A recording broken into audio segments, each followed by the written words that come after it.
le greenwashing. On entend ce terme de plus en plus fréquemment, mais savez-vous vraiment ce que ça signifie et surtout comment ne pas se faire avoir? C'est le thème qu'on aborde aujourd'hui.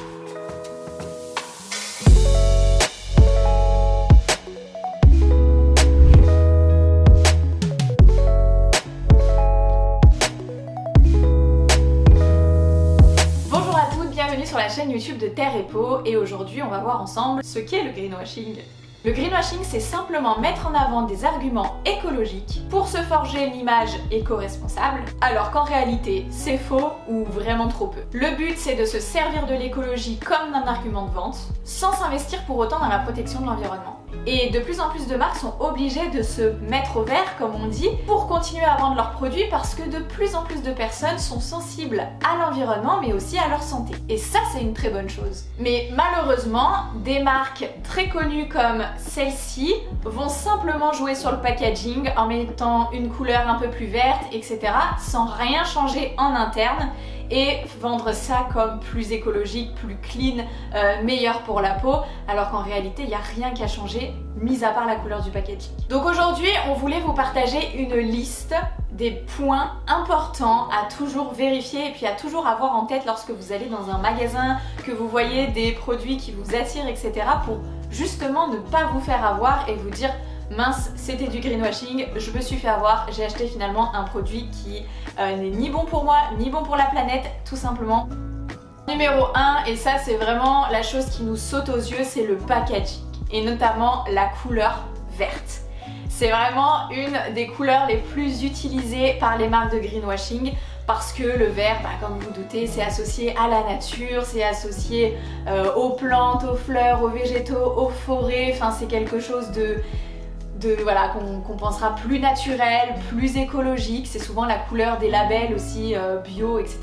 On en reparlera d'ailleurs tout à l'heure. Et donc voilà, le packaging avec la couleur verte et aussi tous les éléments naturels, donc c'est-à-dire des petits dessins de fleurs, des photos de montagnes, des dessins d'animaux, etc.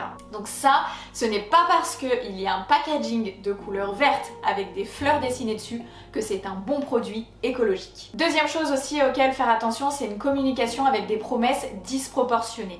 Dans le sens où, comme dans tout dans la vie, il faut trouver un équilibre. Et c'est rare d'avoir des marques qui arrivent à être 100% zéro déchet, de la production, du sourcing de la plante jusqu'à votre salle de bain. Enfin, il faut vraiment faire attention avec ces fausses promesses, ces promesses qui sont disproportionnées et qui sont juste là pour vendre en fait, qui sont juste là pour donner du marketing, mais c'est trop gros en fait. La troisième chose, c'est de faire attention au terme sans. Sans silicone, sans parabènes, sans conservateur, sans parfum, sans alcool. Enfin, je pense qu'il y en a beaucoup et on le voit de plus en plus. Mais sans ne veut pas dire bon. De même que quand on met en avant des très gros chiffres, 85%, 95%, 99%, en fait c'est des stratégies que les marques mettent en place pour vous attirer, pour attirer votre attention vers ça et vous faire un petit peu oublier tout le reste qui est parfois pire. Parce que si par exemple vous avez un produit à 95% d'ingrédients d'origine naturelle mais que les 5 autres pourcents représentent les produits les plus polluants qui existent sur le marché, franchement je pense que c'est mieux de vous diriger vers un produit autre. Voilà, donc faire quand même attention aux gros termes comme sans, ça veut pas dire que c'est bon. En 4, faites attention aux faux labels. Je vais vous en mettre quelques-uns ici. Mais ça, ce sont pas du tout des labels reconnus et pourtant, lorsque vous voyez ça sur un packaging, vous vous dites ah bah c'est naturel, il y a un label qui a l'air naturel, 100% naturals. Privilégiez toujours des logos de confiance. Moi je vous en conseille deux, c'est Cosmebio et Slow Cosmetics. C'est vraiment deux labels auxquels vous pouvez faire confiance. Tous les autres, faites très attention parce que des fois ça ne veut rien dire, c'est simplement la marque qui a inventé un label. Petit aparté très important sur les labels. Parfois, un produit sans logo et sans label est bien meilleur pour vous et pour la planète qu'un produit rempli de faux labels comme je vous ai montré tout à l'heure. Notamment chez les petites entreprises comme par exemple la nôtre, chez Terre et Peau, nous n'avons pas de label sur nos packaging parce que ça représente un coût non négligeable pour une entreprise de taille comme la nôtre. Mais ça n'empêche pas d'avoir l'intégralité des matières premières certifiées bio, de faire des produits qui soient 100% naturels. Il suffit pour ça de tout simplement regarder la liste INCI. Nous en plus on note tout le temps la composition en français pour que ça soit beaucoup plus lisible pour vous. Mais s'il y a vraiment une chose qui ne peut pas mentir, c'est cette liste INCI que vous retrouverez obligatoirement sur tous les produits cosmétiques. Et en 5, l'utilisation de matériaux dits un peu plus naturels pour les packaging comme par exemple le craft.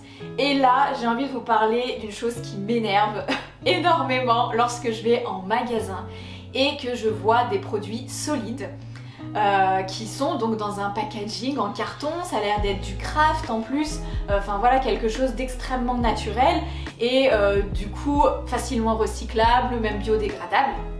Et lorsque je prends le produit, que je l'ouvre, le produit solide est emballé dans du film plastique. Alors je ne sais pas si vous aussi vous avez déjà remarqué ça, mais je trouve que c'est d'une absurdité vraiment incroyable parce que les produits solides n'ont absolument pas besoin d'être emballés dans du film plastique lorsqu'il y a déjà une boîte en carton. Et ça pour moi c'est vraiment un exemple typique d'une marque greenwashing. Pour moi, on ne peut pas être une marque éco-responsable en emballant ses produits solides dans du film plastique. Pour moi, ça n'a pas de sens et chez Terre & Peau, c'est vraiment pas ce qu'on prône. Et une dernière chose sur laquelle je voulais insister, c'est aussi de vous renseigner sur la marque, sur ses valeurs, sur ses engagements, sur ses fondateurs, sur ses méthodes de production, parce que ça aussi c'est important. Et on ne peut que vous conseiller de soutenir des petites entreprises françaises qui font réellement chaque jour de leur mieux pour produire des soins, des cosmétiques aussi respectueux de la peau que de la planète. C'est d'ailleurs ce qu'on fait chaque jour avec Terre & Peau. J'espère vraiment que cette vidéo a pu vous éclairer sur le greenwashing.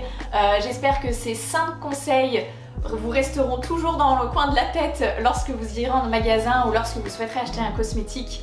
Si ce n'est pas encore fait, abonnez-vous à la chaîne YouTube. N'oubliez pas d'activer la petite cloche qui permet d'être averti dès lors qu'on sort une nouvelle vidéo. N'hésitez surtout pas à nous donner en commentaire toutes vos idées de vidéos que vous voudriez qu'on aborde sur cette chaîne YouTube. Et je vous dis à très vite, prenez soin de vous.